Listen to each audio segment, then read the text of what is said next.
अस्सलामुअलैकुम, आप देख रहे हैं प्रदेश से देश तक। मैं हूं फैसल अब्बासी। अमेरिका और यूरोप में पेरोला वायरस के कुछ केसेस रिपोर्ट हुए हैं और जो इस सारे मामले को लोग देख रहे हैं, तिब्बी माहिरीन हैं, इस पर खासी तशवीश का इजहार भी कर रहे हैं। जो पेरोला वायरस के केस हैं, इसमें इजाफे के दरमियान कोरोना वायरस की नई इकसाम ने पूरी दुनिया में तशवीश पैदा की है। BA.2.86 वेरिएंट, जिसे पेरोला का उर्फी नाम दिया गया है, ओमिक्रॉन का एक नया नामज़द इंतहाई तब्दील करने वाला वेरिएंट है जिसने केसेस में इजाफे को मुतहर्रिक किया है। इस तरह कोविड-19 के केसेस की एक छोटी लहर को सबसे नए गालिब किस्म के EG.5 या एरिस से मिली हुई है और पेरोला में 30 से ज़्यादा तगय्युरात हैं। CDC के मुताबिक साइंसदान BA.2.86 के ख़िलाफ़ आइंदा अपडेट करदा कोविड-19 के बूस्टर की तासीर का जायज़ा ले रहे हैं, जिसका कहना है कि ताज़ा तरीन वैक्सीन BA.2.86 से शदीद बीमारी और अस्पताल में दाखिल होने को कम करने के लिए कारगर साबित होगी। CDC ने फ्लू के हिफाजती टीकों के साथ जाने के लिए सालाना इकदाम के तौर पर कोविड-19 वैक्सीन और बूस्टर शॉट्स के साथ ताज़ा तरीन रहने की सिफारिश की है। यानी आपकी जो हिफाजत है, अगर आपने बूस्टर शॉट्स ले रहे हैं कोविड वैक्सीन के, तो वो आपके लिए मुआविन साबित होगी और इस बीमारी में भी बीमारी के ख़िलाफ़ भी लड़ने में आपकी मददगार साबित होगी। बूढ़ों और मुदाफ़ाती निज़ाम से मुतासर अफराद को ख़ास तौर पर हौसला अफजाई की जाती है कि वो शदीद अलामात पैदा होने के इम्कानात को कम करने के लिए वैक्सीन बूस्टर लगवाएं। और इसी तरह यूनाइटेड किंगडम में जो BA.2.86 वेरिएंट की शनाख्त के बाद एहतियाती कदम के तौर पर बहुत से जो प्रोग्राम्स हैं उनका आगाज़ किया जा रहा है। बरतानिया के महकमा सेहत और समाजी निगहदाश्त ने कहा है कि उम्र रसीदा और ख़तरे से दो चार ग्रुपों के लिए सालाना वैक्सीनेशन प्रोग्राम मुख्तलिफ़ किस्म की रोशनी में मनसूबाबंदी से चंद हफ्ते पहले शुरू हो जाएंगे। अब ये कितना तशवीशनाक है और क्या हम ये समझते हैं या ये समझ लेना चाहिए कि कोविड-19 की एक छोटी सी लहर फिर आने वाली है, और ये BA.2.86 है क्या, इसी बारे में आज के प्रोग्राम में हम बात करेंगे। डॉक्टर मोहम्मद इदरीस साहब स्कॉटलैंड से हमारे साथ मौजूद हैं। बहुत शुक्रिया डॉक्टर साहब आपके वक्त का। डॉक्टर ताबिंदा दोगल साहिबा UHS की कंसल्टेंट हैं, हमारे साथ मौजूद हैं। डॉक्टर साहब बहुत शुक्रिया आपका। डॉक्टर फ़हीम मुख्तार साहब भी बरतानिया से हमारे साथ मौजूद हैं। डॉक्टर साहब आपका भी शुक्रिया। मैं पहले ताबिंदा दोगल साहिबा आपकी तरफ आऊँगा। ये है क्या BA.2.86? अस्सलाम वालेकुम Faisal, thank you very much. ये ओमिक्रॉन की एक किस्म है। जैसे पिछले साल हमने देखा था कि ओमिक्रॉन की XBB एक वेरिएंट आई थी समर में, और ये वो समझ लें आपके ग्रैंड चाइल्ड था ओमिक्रॉन का, मगर ये दोबारा वापस जाकर जो ओरिजिनल ओमिक्रॉन था उसके साथ मिल रहा है। तो इसके अंदर जो स्पाइक प्रोटीन थी, जो कि ओमिक्रॉन का एक हिस्सा था, जिसकी वजह से वो सेल्स के साथ जाके अटैच होता है, उसमें काफ़ी ज़्यादा तब्दीली आई है, जिसकी वजह से ये सारी जो मशीनरी मुतहर्रिक हुई है वैक्सीनेशन के बारे में, और ये सब जो कॉशन लेने की कोशिश कर रही हैं गवर्नमेंट्स वैक्सीनेशन के बारे में, इसमें कोई तकरीबन 36 के करीब तब्दीलियां हैं उस प्रोटीन के अंदर, जिसकी वजह से ये मालूम करना ज़रूरी है कि ये क्या रद्द-ए-अमल होगा बॉडीज़ का इसको। तो ये एक तब्दील शक्ल का ओमिक्रॉन है जिसके अंदर काफ़ी ज़्यादा तब्दीलियां हो चुकी हैं, लिहाजा इसकी वजह से इसको वॉच करना बहुत लाजमी है, क्योंकि अभी तक ये मालूम नहीं है कि ये क्या बिहेवियर लेगा आगे से। सही है। डॉक्टर इदरीस साहब, जो कोविड वैक्सीन के बूस्टर की बात हो रही है, किस हद तक मुआविन साबित होगी इससे बचाव में? डॉक्टर फ़हीम मुख्तार साहब, आपसे यही सवाल है कि किस हद तक ये मुआविन साबित होगी कोविड वैक्सीन इससे बचाव में? देखें, जो वैक्सीनेशन है वो जितने भी कोविड वेरिएंट्स हैं उनके लिए अभी तक जो है वो करामद रहा है, और इसीलिए जो इंग्लैंड में, स्कॉटलैंड में, नॉर्दर्न आयरलैंड में जो इन्होंने वैक्सीनेशन स्कीम है अपनी, वो शुरू कर दी है, जो कि यूजुअली अक्टूबर में स्टार्ट होती है, लेकिन वेल्स में लास्ट वीक स्टार्ट हो गई थी, और इंग्लैंड, स्कॉटलैंड और नॉर्दर्न आयरलैंड में इस वीक से उन्होंने स्टार्ट कर दी है। तो ये प्रोटेक्शन जो है ये तो प्रोवाइड करता है वैक्सीनेशन, क्योंकि हमने देखा है वैक्सीनेशन के बाद से जो सीवियरिटी थी वायरस की वो कम हो गई, लोगों की डेथ रेट जो था वो बहुत कम हो गया, और अभी भी जो रिपोर्ट्स हैं उसमें कोई 40 से कम केसेस हुए हैं डिस्कवर अभी तक, और उनमें से जो 28 हैं वो केयर होम रेजिडेंट हैं। तो ऐसे लोग जो कि पहले से ही जिनकी इम्यूनिटी कम है, एल्डरली हैं, फ्रेल हैं, और उनमें से सिर्फ 5 को हॉस्पिटल एडमिशन की ज़रूरत पड़ी है, और उसमें से डेथ अभी तक कोई रिपोर्ट नहीं हुई है कि जिन डेथ हुई हो। तो इस लिहाज से देखा जाए तो ये इसकी अभी तक जो सीवियरिटी है वो ऐसी नहीं है जिस तरह से शुरू हुआ था जब वायरस तो उस वक्त थी। लेकिन वैक्सीनेशन जो है वो, क्योंकि इसका मेन स्ट्रक्चर वही है जो कि शुरू से चल रहा है, इसके जो स्पाइक्स हैं अटैचमेंट वाले, जो प्रोटीन है वो थोड़ी सी चेंज होती हैं, लेकिन जो वैक्सीन है अभी तक यही है कि वो वैक्सीन जो है उसमें कारआमद रहेगा। और इसीलिए जो वैक्सीनेशन की जो वो शुरू कर दी गई है यहाँ पे इंग्लैंड में और स्कॉटलैंड में और नॉर्दर्न आयरलैंड में, जिससे कि उम्मीद यही है कि वो प्रोटेक्शन प्रोवाइड करेगा। सही लेकिन अब ये कि टाइम के साथ पता चलेगा, इतना अरसा होने के बाद भी कोविड की कुछ चीज़ें ऐसी हैं जो कि कम्प्लीटली अंडरस्टूड नहीं है, और वो इसको देखने के बाद पता चलेगा कि ये वेरिएंट क्या करता है। अभी तक जो कुछ है उसमें तो इतनी सीवियरिटी नहीं है और कोई डेथ अभी नहीं रिपोर्ट हुई। सही, ठीक है, ये तो बड़ी अच्छी बात है कि इसकी वजह से कोई डेथ रिपोर्ट नहीं हुई है।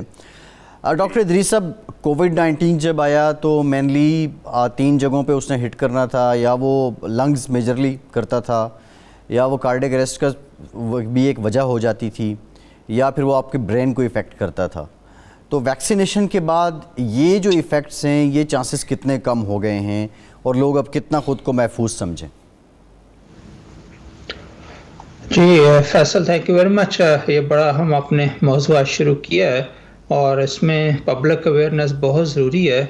और पहली बात तो ये कि मैं ये अर्ज़ करता चलूँ कि अब पैनिक की ज़रूरत नहीं है, क्योंकि वैक्सीनेशन पहले भी लोगों की हो चुकी है, बहुत बिग नंबर, या तो उनको इंजेक्शन के ज़रिए या फिर इन्फेक्शन जो पैसिव टाइप दूसरों से भी आपको, या एक्टिव इम्यूनिटी सारी आपकी डेवलप हुई। और वेरिएंट आते रहेंगे इस वायरस के, और उनका जो इम्पैक्ट है वो ह्यूमन लाइफ पे होगा ज़रूर।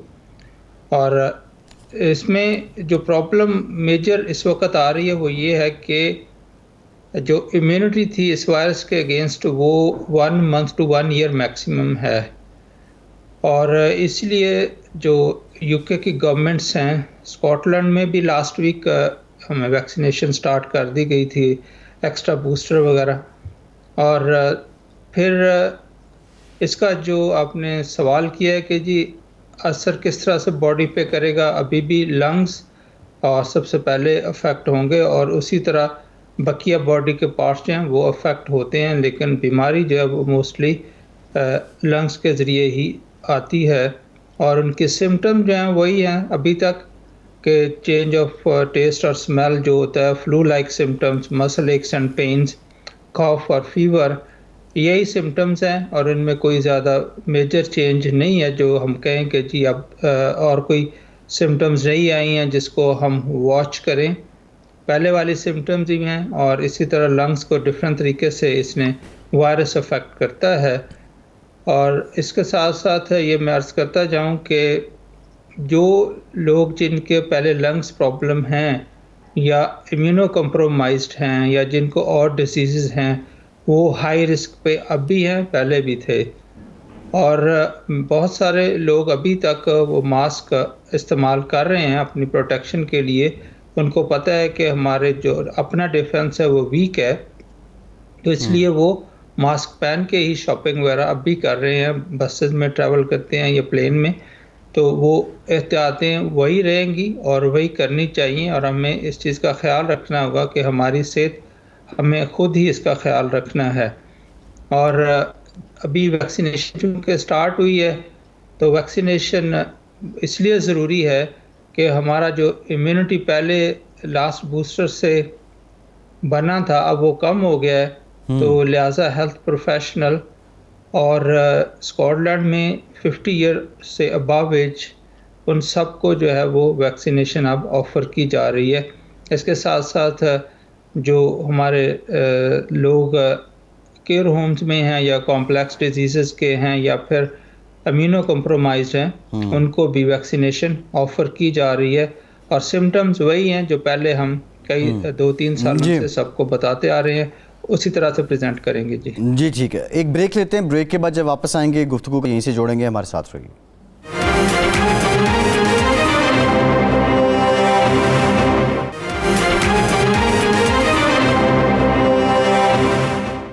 ब्रेक के बाद एक बार फिर से आपका खैर मकदम करते हैं। डॉक्टर ताबिंदा साहिबा, बहुत ज़्यादा बात होती है कोविड के दौरान तो बहुत हुई कि जिन लोगों की इम्यूनिटी कम है या क़ुव्वत मुदाफ़ियत कमज़ोर है उनको ये बीमारी ज़्यादा नुकसान दे सकती है। और वैसे कोई भी बीमारी जो है वो ज़्यादा नुकसान तो देती है उन्हीं लोगों को जो इम्यूनो कम्प्रोमाइज्ड हैं।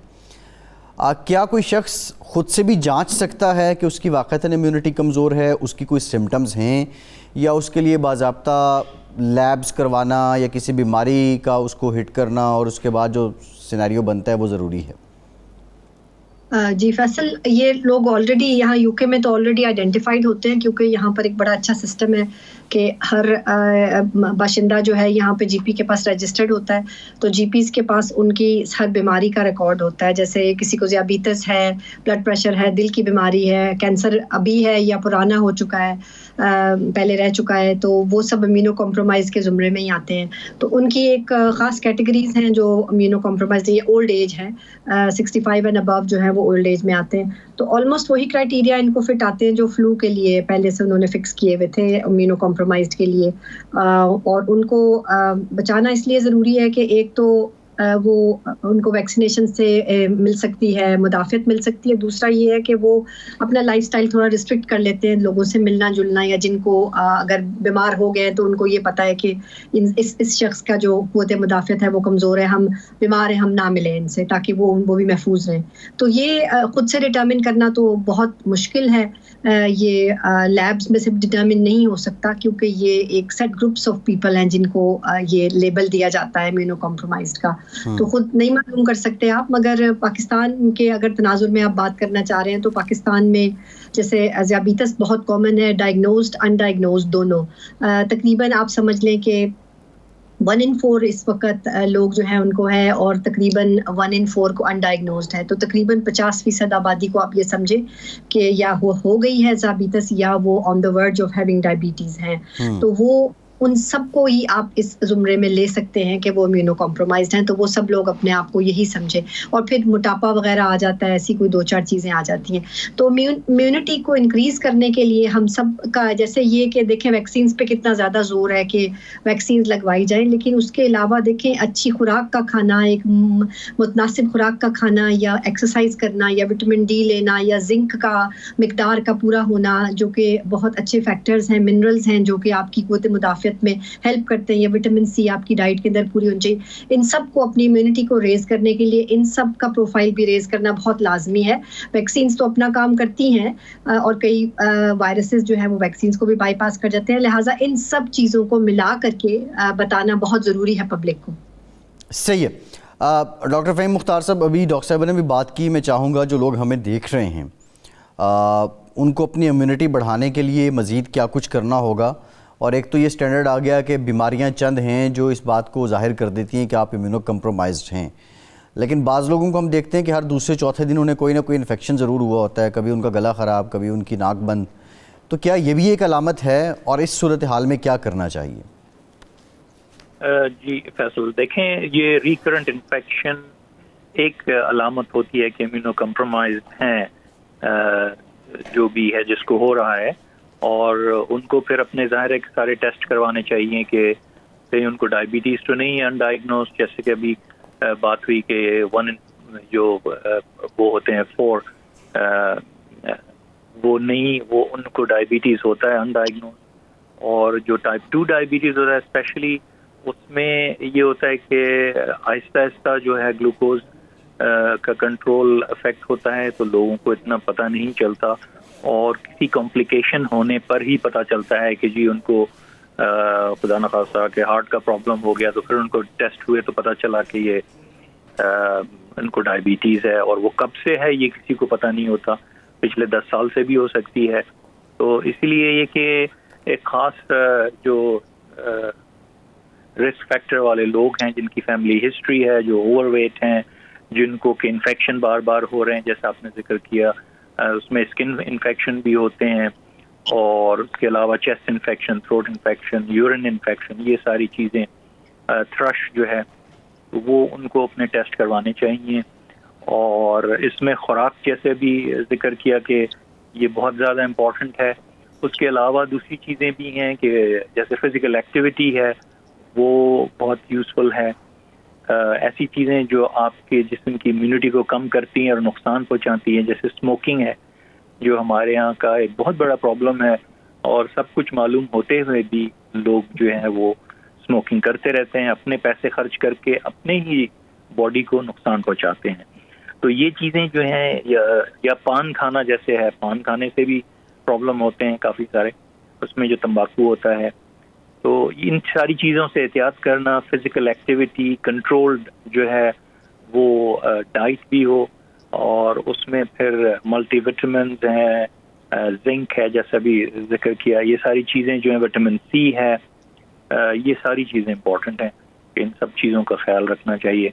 अपने ब्लड प्रेशर को कंट्रोल रखना चाहिए, यानी कि हेल्थ अवेयरनेस जो है ये बहुत इम्पोर्टेंट है। और ये वायरस ऐसा होता है कि ये किसी को स्पेयर नहीं करता। जो लोग इम्यूनो कॉम्प्रोमाइज्ड हैं वो तो इफेक्ट होते ही हैं, और वो ज़्यादा एट रिस्क होते हैं। जैसे कैंसर पेशेंट हैं जिनका कैंसर ट्रीटमेंट हो रहा है या हो चुका है, या ट्रांसप्लांट के पेशेंट होते हैं जिनकी इम्यूनिटी को सप्रेस किया जाता है, जो लोग स्टेरॉइड पे होते हैं, जो बूढ़े लोग हैं, एल्डरली हैं, ये सारे जो हैं ये बहुत ज़्यादा रिस्क होते हैं। उसके अलावा जो मेडिकल जो वर्कर हैं मेडिसिन में, जैसे डॉक्टर्स हैं, नर्सेज हैं, पैरामेडिकल स्टाफ जितना भी है, ये सारे भी रिस्क होता है। तो वो एहतियात अपनी जो है करनी बहुत ही ज़रूरी है।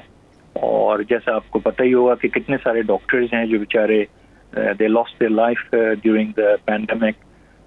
तो ये सारे, और अभी भी है जो कोविड जो अभी भी जो जैसा कि अभी जिक्र हुआ कि आइडेंटिफाई हो रहे हैं लोगों में, लेकिन अल्लाह का शुक्र है कि उसमें इतने ज़्यादा सीवियरिटी नहीं है, इतने सिम्टम नहीं है। बाज़ लोग तो बिल्कुल एसिम्प्टोमेटिक रहे हैं कि उनका स्वैब पॉजिटिव आ गया लेकिन उनको कोई सिम्टम भी नहीं हुए।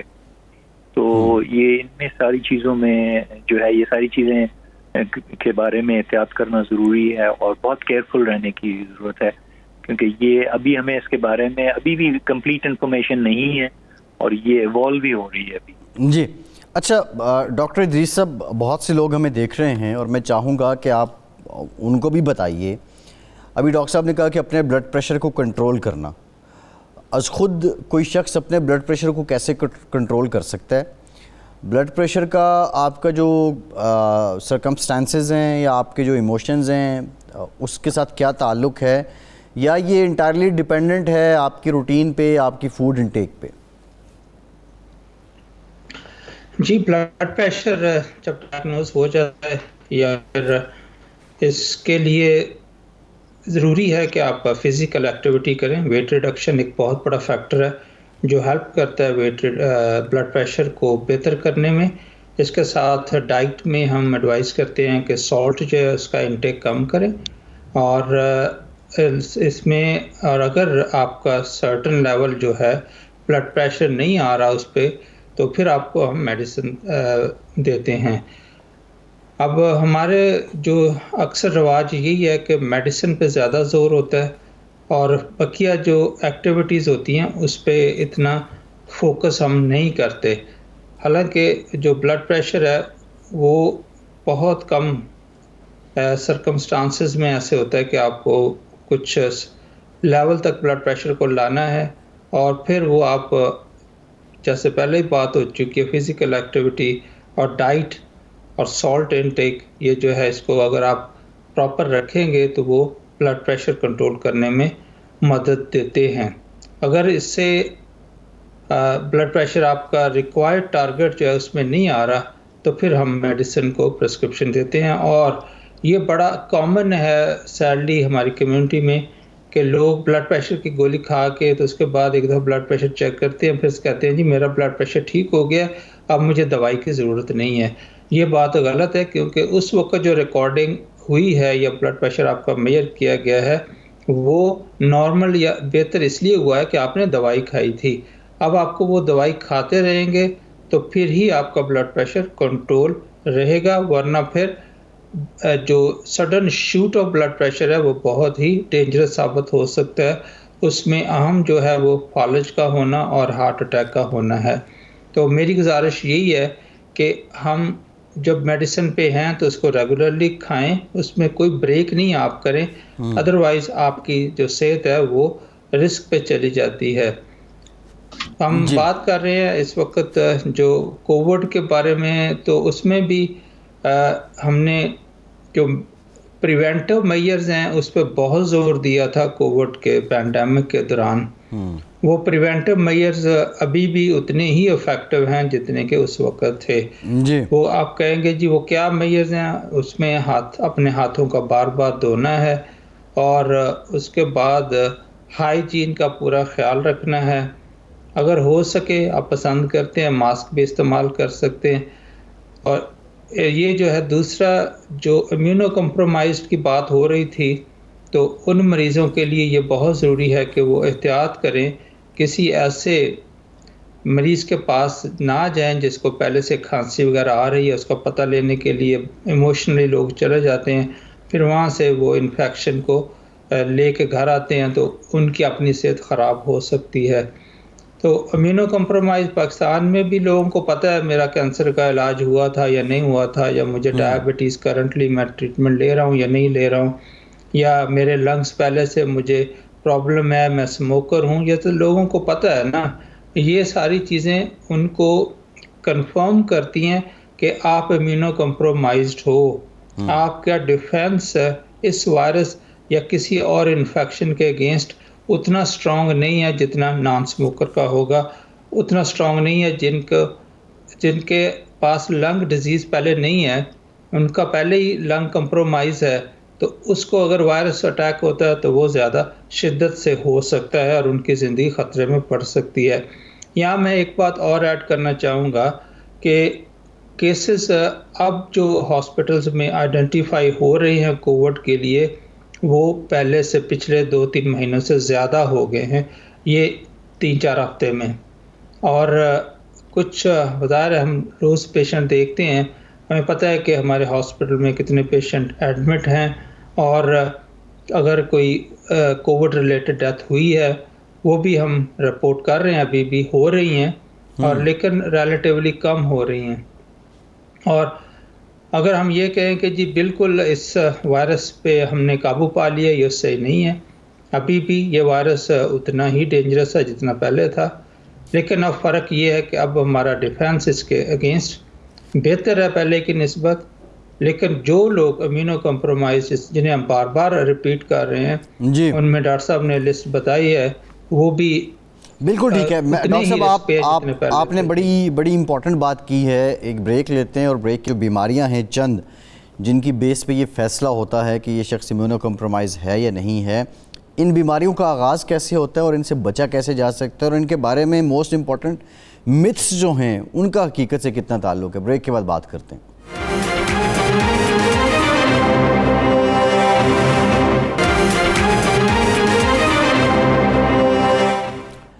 ब्रेक के बाद एक बार फिर से आपको वेलकम करते हैं। डॉक्टर ताबिंदा, एक मामला ये भी है कि बाज़ लोगों को जब वो हाइपरटेंशन की या ब्लड प्रेशर की डॉक्टर एडवाइस करता है कि आप ये गोली खाना शुरू कर दें, तो बहुत से लोग उसके बावजूद एक अरसे तक गोली नहीं खाते अनटिल अनलेस कोई मेजर उसकी कोई सिम्टम या उसका कोई असर नज़र ना आ जाए। ये जो मिथ्स हैं, क्या ब्लड प्रेशर की गोली का कोई साइड इफ़ेक्ट भी है? क्या ये वाक़ईतन आपका मैदा ख़त्म कर देती है, या ये आपको कोई नुकसान देती है, या इसका कोई साइड इफ़ेक्ट नहीं है मासिवा इसके कि आपका ब्लड प्रेशर कंट्रोल रहता है? जी फैसल, हर दवाई का साइड इफ़ेक्ट होता है, हर चीज़ का साइड इफ़ेक्ट होता है। तो बेसिकली आपने जब मरीज़ के साथ बात करनी है तो एक रिस्क स्कोरिंग होती है जिसको कहते हैं क्यू रिस्क स्कोरिंग। उसके अंदर आप मरीज़ का वेट और हाइट और उनका ब्लड प्रेशर और बाकी बीमारियां जो ख़ानदानी बीमारियां हैं उनकी, अगर हार्ट डिजीज़ चल रही है फैमिली में, उसको डाल के आप एक रिस्क स्कोरिंग करते हैं। तो वो रिस्क जो है वो उनको बता देता है कि अगले 10 साल में उनको हार्ट अटैक या फालिज होने का कितना ख़तरा है। और वो अगर जब आप दिखा देते हैं मरीज को तो उसके लिए ज़्यादा वाजे हो जाता है ये रिस्क, बजाय इसके कि आप उसको ज़ुबानी तौर पे कह दें कि आपको ये भी हो सकता है वो भी हो सकता है। मैं तो यही चीज़ इस्तेमाल करती हूँ, यही टूल इस्तेमाल करती हूँ, और मैं ये इनकरेज करूँगी पाकिस्तान में जो लोग देख रहे हैं वो रिस्क स्कोरिंग करें। मुख्तलिफ किस्म की रिस्क स्कोरिंग अवेलेबल है जो मुख्तलिफ नेशंस के लिए या डिफरेंट लोगों के जीन पूल्स के लिए डिफरेंट है, तो वो WHO की स्कोरिंग सिस्टम में से लेकर करें। अब जो ब्लड प्रेशर के मरीज हैं उनका आपने बात की है कि उनकी दवाइयों के क्या असर होते हैं, ये इनको सेपरेट करना इंतहाई मुश्किल है कि दवाई का साइड इफेक्ट कौन सा हुआ और जो ब्लड प्रेशर अनकंट्रोल्ड है उसका क्या होगा।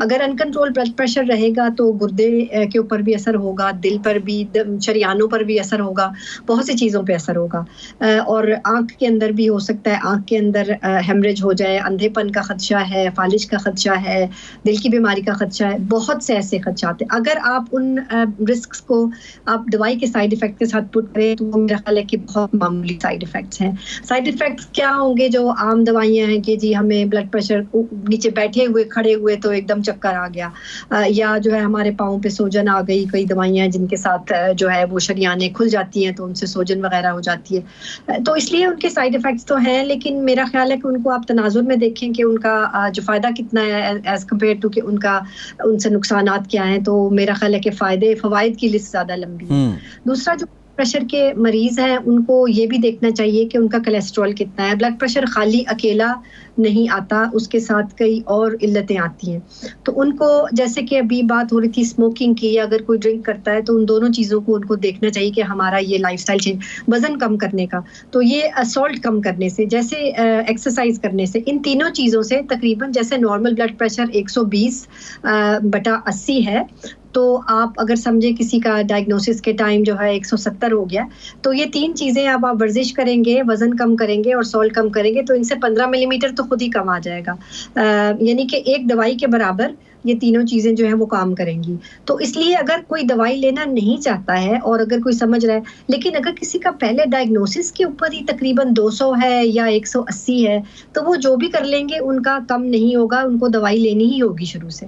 तो अब इसकी कई डिग्रीज़ के ऊपर है कि इसकी जो है ना वो सेवेरिटी कितनी है at the time of diagnosis, और साथ क्या है। तो उनको कोलेस्ट्रॉल की भी अक्सर बीमारी होती है, उनको ये देखना है कि हमारा कोलेस्ट्रॉल चेक हुआ या नहीं हुआ, क्योंकि अक्सर उनको साथ कोलेस्ट्रॉल कम करने वाली दवाई देनी पड़ती है ताकि उनका हार्ट अटैक का और फालिज का रिस्क कम हो। तो खाली ब्लड प्रेशर की दवाई लेना नाकाफ़ी होता है कई बार, बल्कि बहुत बार, ज़्यादातर ख़ास तौर पे एक ख़ास उम्र के लोगों के लिए उनको ब्लड प्रेशर के साथ साथ उनको कोलेस्ट्रॉल की दवाई भी देनी है, उनको ये भी देखना है कि हमें शुगर तो नहीं हो गई है साथ। तो ये तीनों चीज़ें उनके चेक्स होने चाहिए एक उम्र के बाद। जैसे यहाँ NHS में जो है ये फ्री चेक्स अवेलेबल होते हैं एक उम्र के बाद, तो जो भी कोई सुन रहे हैं लोग जिनकी 50 साल से ऊपर उम्र है या 45 साल से ऊपर उम्र है, या समझ ले पाकिस्तान में 40 साल से ऊपर है, उनको रेगुलरली जाके अपना ब्लड प्रेशर अगर नहीं चेक कराना चाहते तो खुद आला खरीद के अपने ये डॉक्टर साहबा एक सवाल, आपने बरतानिया के 50 साल कहे और पाकिस्तान में 40 साल कहे, ये फ़र्क क्या है? क्या ये वाकई एग्जिस्ट करता है कि यहाँ पे 40 साल में हम उतने कॉम्प्रोमाइज़ हो जाते हैं जितने बरतानिया में 50 साल में होते हैं? जी, वो फ़र्क इसलिए है कि यहाँ पर देखिए ज़िंदा रहने की उम्र जो है वो 85 साल है, पाकिस्तान में तकरीबन औसतन 63 से 65 साल तक है, तो वो 20 साल का फ़र्क तो मैंने तो नहीं दिया, ये ऑलरेडी वो है हमारी पॉपुलेशन के अंदर। तो जाहिर से बात है कि एज रिलेटेड कुछ फैक्टर्स हैं जो उनमें तेज़ी से आते हैं, वो इसलिए नहीं है कि कोई हमारा काम जो है वो कोई डिफरेंट है उनसे, मेरा ख्याल है कि हमारी अभी लाइफस्टाइल डिफरेंट है, कुछ जेनेटिकली भी थोड़ा सा फ़र्क है, मगर लाइफस्टाइल हमारा डिफरेंट उतनी करते हैं, हमारी ज़िंदगी में जो है मोटापा ज़्यादा है। और आप ये भी देखें कि जब हम मोटापे की डेफिनेशंस कर रहे होते हैं तो एक इंडेक्स है, बॉडी मास इंडेक्स है, जो हाइट और वेट का एक रेशियो है। जी, वो एशियंस के तनाजुर में वो 22-23 तक है और यहाँ पर 25 है, तो ये कुछ फ़र्क है जो हमारे और इन लोगों के जी बिल्कुल ठीक है, मैं आपकी बात समझ गया डॉक्टर साहब। मैं डॉक्टर फ़हीम मुख्तार साहब, अभी हमने ब्लड प्रेशर की बात की, बड़े खूबसूरत अंदाज में डॉक्टर साहब ने बताया। आपसे मेरा सवाल जो है वो ज़ियाबितस के बारे में है, डायबिटीज़ के बारे में है, या शुगर के बारे में आमतौर पर जो लफ्ज़ इस्तेमाल होता है। ये जो शुगर की बीमारी है, क्या ये मौरूसी भी एक अमल दखल होता है इसका? और दूसरा, ये वो कौन से मामलात हैं जिसकी वजह से ये आपको लगती है, और जब ये लग जाए तो वंस बाज़ लोग इंसुलिन पे चले जाते हैं, इंसुलिन का भी क्या कोई साइड इफ़ेक्ट है, और वो कितनी ज़रूरी है इंसुलिन ब्लड प्रेशर की गोली की तरह? जी फैसल, देखें इसमें जो फैमिली हिस्ट्री है वो तो बहुत बहुत इम्पोर्टेंट होती है। जिन लोगों के वालिदैन को या फैमिली में डायबिटीज़ होता है तो उनको रिस्क होता है कि उनको डायबिटीज़ होगा। तो इसलिए बहुत ज़रूरी है कि वो रेगुलर अपना जो है वो चेक करवाते रहें, और जब भी वो डायग्नोस हो तो उसके हिसाब से फिर वो ट्रीटमेंट जो है वो स्टार्ट किया जाए। और डायबिटीज़ में देखें एक्चुअली तो हमें कॉज एग्जैक्टली तो पता नहीं है, ये ऑटो इम्यून टाइप का है इसमें कि वो पेनक्रियास जो अफेक्ट होता है, उसमें जो टाइप 2 होता है उसमें जो आहिस्ता आहिस्ता इंसुलिन कम होना शुरू हो जाता है। उसमें मुख्तलिफ और भी टाइप्स हैं जिसमें कि इंसुलिन अगर आप बहुत ज़्यादा ओवरवेट हैं तो उसमें जो है बॉडी जो है वो रेजिस्टेंस पैदा हो जाती है, इंसुलिन जो है इफेक्टिवली काम नहीं करता। बाज़ दफ़ा एंटीबॉडीज़ इंसुलिन के अगेंस्ट पैदा हो जाती हैं कि मौजूद होने के बावजूद वो काम नहीं कर पाता। ये बहुत सारी लेकिन जो मेन डायबिटीज़ में ये है कि एक तो अगर आप रिस्क है आपको, जैसे कि फैमिली हिस्ट्री है, आप ओवरवेट हैं, या जैसे कि अभी जिक्र हुआ कि बार बार इन्फेक्शन हो रहा है, तो वो चेक्स होने चाहिए। और जिन लोगों की फैमिली हिस्ट्री है उनके रेगुलर चेक्स होने चाहिए किसी भी चीज़ के लिए। जैसे कि अभी ब्लड प्रेशर की बात हो रही थी, उसमें भी ये है कि ब्लड प्रेशर दवा लेने के बाद भी रेगुलर चेक होना चाहिए। तो इसमें इसी तरह डायबिटीज़ में भी यही है। तो इंसुलिन जो है उसका आपने जैसे जिक्र किया, साइड इफ़ेक्ट में उसमें ये होता है कि वेट गेन हो जाता है बाज़ दफ़ा, लेकिन अब इस तरह की दवाएं हैं जिनसे कि आप काउंटर कर सकते हैं और कंट्रोल कर सकते हैं। इंसुलिन में ये होता है कि बाज़ दफ़ा अगर ज़्यादा ले ली जाए या इंसुलिन लेने के बाद खाना जो है ना खाया जाए सही मकदार में, तो उससे कि शुगर कम हो जाता है, ज़्यादा हाइपोग्लाइसीमिया जिसे कहते हैं, तो वो हो सकता है। तो वैसे एज सच इंसुलिन के जो साइड इफ़ेक्ट इटसेल्फ तो नहीं होते, जहाँ पे इंजेक्शन बॉडी में लगाया जाता है। बाज़ दफ़ा अगर आप एक ही जगह को यूज़ करते रहें तो वहाँ पे थोड़ा सा वो स्वेलिंग डेवलप हो जाती है, फैट वो हो जाता है, जिसको लाइपो हाइपरट्रॉफी कहते हैं या लाइपो एट्रोफी हो जाता है। तो इसीलिए कहते हैं कि जो इंसुलिन इंजेक्ट करते हैं वो अपनी बॉडी में जगह को चेंज करते रहें, एक ही जगह पे इंजेक्ट नहीं करते रहें, तो वो अपनी जगह चेंज करते रहें। सो इसलिए डायबिटीज़ के जो मरीज़ होते हैं ख़ास तौर पे उनके लिए ये 3-4 चीज़ें जो बहुत इम्पोर्टेंट होती हैं। एक तो उनका शुगर कंट्रोल में रहे और जिसका वो रेगुलर चेक करते रहें। अगर कोई दवा स्टार्ट की है तो उसका इफेक्ट देखने के लिए उसको चेक करना भी ज़रूरी होता है, ये नहीं कि आपने दवा शुरू की तो नहीं। दूसरा ब्लड प्रेशर होता है वो कंट्रोल में होना चाहिए, क्योंकि डायबिटीज़ के मरीज़ों और स्ट्रोक वगैरह का इंसिडेंस ज़्यादा होता है, क्योंकि उनकी आर्टरीज में ब्लॉकेज जो है जिसको हम एथेरोस्क्लेरोसिस कहते हैं, जो लिपिड डिपॉजिट्स होते हैं वो ज़्यादा होते हैं। और फिजिकल एक्टिविटी उनमें इम्पोर्टेंट है, जो उनको जो है रेगुलर करते रहना चाहिए। तो blood pressure, lipid, glucose control और बॉडी वेट, ये 4 चीज़ें जो हैं बहुत इम्पोर्टेंट है। जी बिल्कुल ठीक है। एक ब्रेक लेते हैं डॉक्टर साहब, ब्रेक के बाद ही पे बात करेंगे। और आप लोग जो हमें देख रहे हैं, खासे मुफीद मशवरे हैं आज के प्रोग्राम में आपके लिए। एक ब्रेक के बाद हाजिर होते हैं।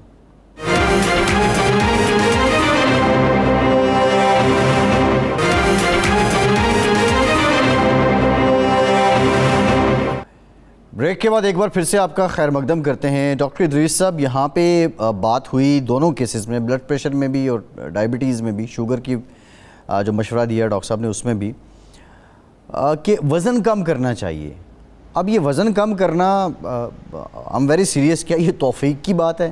क्योंकि बहुत से लोग खुद को कमिट भी करते हैं, प्रॉमिस भी करते हैं, लेकिन एट द एंड वो उसके लिए एफ़र्ट नहीं कर पाते हैं। लोग मोटिवेट क्यों नहीं होते सब प्लान्स के बावजूद? जी, उसको असल में बेनिफिट्स नज़र नहीं आते ना। अगर उनको बेनिफिट कैलकुलेट कर सकते हो कि वेट कम करने से मैं किन किन बीमारियों से महफूज रह सकता हूँ, और फिर हमारे यहाँ पे एक कॉमन मिथ है, खाओ पियो जी मौज करो, मौत जिस दिन आनी है आ जानी है। और इसी मिथ की वजह से ही लाइफ एक्सपेक्टेंसी पाकिस्तान में, जैसे डॉक्टर साहब ने कहा है, कि वो कम है और यूके में लाइफ एक्सपेक्टेंसी ज़्यादा है। उसका जो मेजर डिफरेंस अगर आप मुझसे पूछेंगे तो मैं ये कहूँगा कि यहाँ पे डॉक्टर की एडवाइस को ऐसे माना जाता है जैसे पीर ने कहा ना, पाकिस्तान में पीर होते हैं ना, तो उनकी बात लोग बड़े गौर से सुनते हैं और बड़ी ज़रूर मानते हैं, और दवाई का जो टाइम हम बता देते हैं उसी पे फॉलो करते हैं, मिस नहीं करते, और मेजॉरिटी केसेस में वो रेगुलर होते हैं। लेकिन पाकिस्तान में ये सिलसिला नहीं होता। वहाँ पे ये होता है कि जी अच्छा ठीक है, किसी ने मुझे ब्लड प्रेशर की दवाई का बता दिया है, खा लेंगे, देख लेंगे। दूसरा, अभी हमें वेट के लिए मैंने एक्सरसाइज बताई है, लेकिन अच्छा टाइम नहीं मिल रहा, कर नहीं सकते। आपको डाइट का एडवाइस किया है कि आपने इतने कैलोरीज खाने, इतने नहीं खाने, आपने फ्रूट का इस्तेमाल इतना करना है, सब्जियों का इतना करना है। वो कहते हैं अच्छा ठीक है, डाइट प्लान लेके चले जाते हैं, उसको फॉलो नहीं करते। ये जो सेल्फ मोटिवेशन है वो रिलेटिवली कम है। इसके साथ साथ सोशियो इकोनॉमिकल सिचुएशन भी है। जो बहुत ज़्यादा अमीर लोग हैं वो तो बिल्कुल ही ख्याल नहीं करते, और दूसरी तरफ जो पॉवर्टी या गरीब लोग हैं उनके लिए खुराक इतनी होती नहीं है, उस वजह से उनका इम्यूनो कम्प्रोमाइज़ है। इनका मोटापे की वजह से इम्यूनो कम्प्रोमाइज़ है, तो दोनों में इम्यूनो कम्प्रोमाइज़ चल रहा है।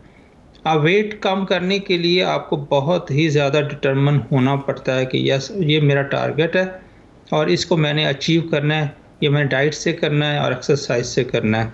इसके अलावा तीसरा तरीका सिर्फ सर्जरी रह जाती है, और वो भी ज़ाहिर है आपको पता है काफ़ी एक्सपेंसिव प्रोसीजर्स हैं जिनसे वेट कम किया जा सकता है। अभी डायबिटीज़ पे जो डॉक्टर साहब ने बात की उसमें मैं एक चीज़ ऐड करना चाहूँगा कि मेजॉरिटी केसेस में इंसुलिन की ज़रूरत नहीं पड़ती। बिग नंबर है, जो अप टू 90% में भी मोर केसेस ऐसे हैं जो डाइट और एक्सरसाइज और वेट रिडक्शन से हम कंट्रोल रख सकते हैं, और मिनिमल जो है टैबलेट्स फॉर्म में जो डायबिटीज़ कंट्रोल करने वाली दवाइयां हैं उनसे हम इसको कंट्रोल कर सकते हैं। मोटापे में इंसुलिन बॉडी में बहुत ज़्यादा होती है, वो फंक्शनल नहीं होती, वो क्वांटिटी वहाँ मौजूद है लेकिन वो इस्तेमाल नहीं हो रही होती, क्योंकि जो फैट सेल हैं वो इंसुलिन को काम नहीं करने देते, उसके रास्ते में रुकावट होते हैं। जैसे ही आपका वेट कम होना शुरू हो जाता है आपकी डायबिटीज़ का कंट्रोल बेहतर से बेहतर होता जाता है। इसी तरह ब्लड प्रेशर भी बेहतर से बेहतर होता जाता है। अब ये जो दो बेनिफिट्स हैं इनको अगर हम ये समझें कि ये मैंने वेट रिडक्शन से अपनी ब्लड प्रेशर की दवाइयाँ भी कम करनी है और मुमकिन है बंद हो जाएं, इसके साथ साथ डायबिटीज़ की दवाई भी बंद करवा सकते हैं आप। हो सकती है सर्टन केसेस में, जिसको हम टाइप 2 कहते हैं डायबिटीज़, उसमें ज़्यादा मोटापे से रिलेटेड ही डायबिटीज़ होती है जी। और जैसे ही वेट कम होता है, सर्टन लिमिट जो हमारे टारगेट्स हैं उसके अंदर आता है, तो उस मरीज़ को मज़ीद दवाई की ज़रूरत नहीं होती। और ये एक गुड न्यूज़ है उन लोगों के लिए जो अभी एक आध गोली पे हैं, और अगर वो अपना डाइट को और एक्सरसाइज और तीसरा वेट इस पे गौर खौस रखें और इसका ध्यान रखें, तो मुमकिन है 6 महीने के बाद, साल के बाद उनकी दवाइयाँ बंद हो सकती हैं। और जैसे आपको पता महंगाई तो पहले ही बहुत है, अगर आपकी दवाई का खर्चा कम हो जाए तो ये भी आपके लिए एक नेमत है। डॉक्टर साहब जो आपने बात की है ये बड़ी इंपॉर्टेंट बात है। बाज़ लोगों का ये कहना है कि ब्लड प्रेशर की गोली एक बार लग गई, इंसुलिन लग गई या शुगर की गोली लग गई तो लग गई, फिर वो सारी ज़िंदगी जान नहीं छोड़ेगी। लेकिन आप ये कह रहे हैं कि जो लोग दवाइयों पे हैं वो सेल्फ एफर्ट से, अपनी खुराक से, अपनी एक्सरसाइज से, अपनी रूटीन से इसको, अपनी दवाई को छुड़वा सकते हैं। जी बिल्कुल। अब भी देखे हमने ये तो, अब क्योंकि पहले जो आज से 30 साल पहले ये बात होती थी कि डायबिटीज़ जो है वो क्योरेबल नहीं है। क्योर ये होती है कि हमेशा के लिए बीमारी ख़त्म हो जाए, और ट्रीटेबल है, हम भी ये समझते थे। लेकिन अब चूँकि स्टडी और साइंस ने ये प्रूव किया कि इंसुलिन तो आपकी बॉडी में है, चूँकि वो इफेक्टिव नहीं है इतनी ड्यू टू फैट जो है हमारे जिस्म के पेट के दरमियान अंदर या बाजू में या कहीं भी, उस फैट की मौजूदगी में वो इंसुलिन जी। अपना काम नहीं कर जी पाती। जी जी तो इसलिए जब आप अपना वेट रिड्यूस करते हैं तो वो जो मौजूद है आपकी बॉडी में इंसुलिन, वो प्रॉपरली फंक्शन शुरू कर देती है, और फिर जो आप दवाई खा रहे होते हैं उसको हम कम करते हैं, आहिस्ता इसको बंद भी जी कर सकते हैं। बिल्कुल ठीक है डॉक्टर साहब, ये बड़ी बड़ी खूबसूरत और बड़े मुफीद आपने मशवरे दिए हैं, और यकीनी तौर पे आज का प्रोग्राम इस एतबार से बहुत अच्छा रहा कि हम लोग अपनी ज़िंदगी को, अपनी सेहत को बेहतर करने के लिए क्या कुछ कर सकते हैं। तीनों हमारा जो पैनल था, तीनों डॉक्टर साहिबान अपने अपने शोबे के एक्सपर्ट्स हैं। बहुत शुक्रिया डॉक्टर मोहम्मद इदरीस साहब, डॉक्टर ताबिंदा दोगल साहिबा, डॉक्टर फ़हीम मुख्तार साहब। और गुजारिश ये है कि ये जो मशवरे हैं आज के प्रोग्राम में, अगर इन पर अमल दरामद कर लिए जाए तो बहुत सी दवाइयाँ ऐसी हैं जिनसे हमारी जान खुलासी हो सकती है। फैसल अब्बासी को इजाज़त दीजिए।